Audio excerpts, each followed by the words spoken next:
A man stands before a judge. He has no paper. He has no status. He has no voice in the language of the land. According to the world, he is nothing but a shadow to be cast out, a problem to be deported. But God does not see a social security number. God sees the soul of a lion.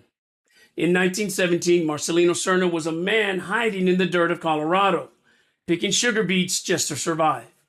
He was an undocumented immigrant, a son of Chihuahua born into the crushing weight of poverty. And when the law came knocking to send him back to the ruins of his past, he chose a different path. He didn't run.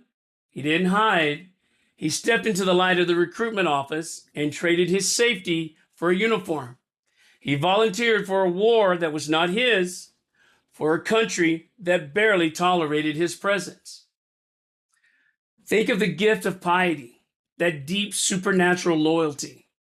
When his commanders realized that he was not an American citizen, they offered him a way out.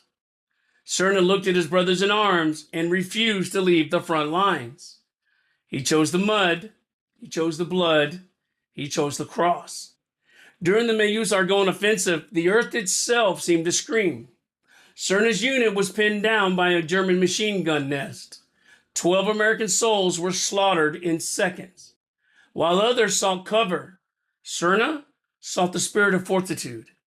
All alone, acting without orders, he crawled through the dips of the earth, using the very ground that he once toiled upon as his shield. He lobbed grenades into the heart of the enemy, killing 6 and forcing the surrender of 8. But his greatest hour was yet to come. Days later, he tracked a sniper into a trench packed with 50 German soldiers. 50 against 1. Serna didn't count the odds. He counted on the Lord. He moved like a ghost, firing from different positions, tricking the enemy into believing that a whole legion was upon them. When the smoke cleared, 26 lay dead and 24 surrendered to a man who could barely ask for their names in English. Yet when he led these prisoners of war back, an American sergeant ordered him to execute them. Serna looked at the captives, human beings made in the image of God, and shouted no. He had the courage of a warrior on the field and the mercy of a saint in the aftermath. 1 Samuel 16:12. Jesse had the young man brought to them. He was ruddy, a youth with beautiful eyes and good looking. The Lord said, "There, anoint him, for this is the one." Corporal Alvin York was awarded the Medal of Honor for a very similar feat. But for Serna, the most decorated soldier in Texas history, he was denied the Medal of Honor because of the color of his skin and the status of his birth. They said that a private, a Mexican private, could not and would not carry such prestige. He was given the Distinguished Service Cross only because General Pershing himself insisted.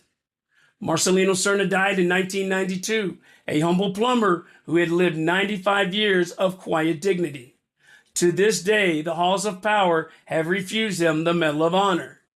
My brothers, listen to me. This world will always try to shrink your heart. It will tell you that you are your mistakes, your status, your paycheck. This world will try to bury your greatness under the weight of its own prejudice. It will tell you that you are illegal or unqualified. But Marcelino Serna reminds us that the Holy Spirit expands the heart of the humble to do the work of giants. God is calling you to be a warrior prophet in your home and in your community. If you are waiting for a title to be a leader, you are already lost. If you are waiting for the world to give you a medal before you decide to be brave, you have already lost your spine. If you're waiting for perfect status before you serve your neighbor, you are a coward in the eyes of heaven. The battle for your soul and the souls of those you love is happening right now in the trenches of daily life. Do not wait for a piece of paper to tell you that you belong in the fight.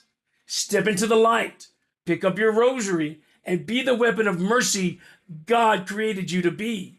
Stop living as a shadow. Step into the light and be the man God called you to be before the opportunity to be a hero passes you by forever. My brothers, stand up now. Stop living as a shadow. Step into the light to be the family warrior God created you to be, or live the rest of your days knowing that you stayed in the cell when the kingdom needed a hero. God bless.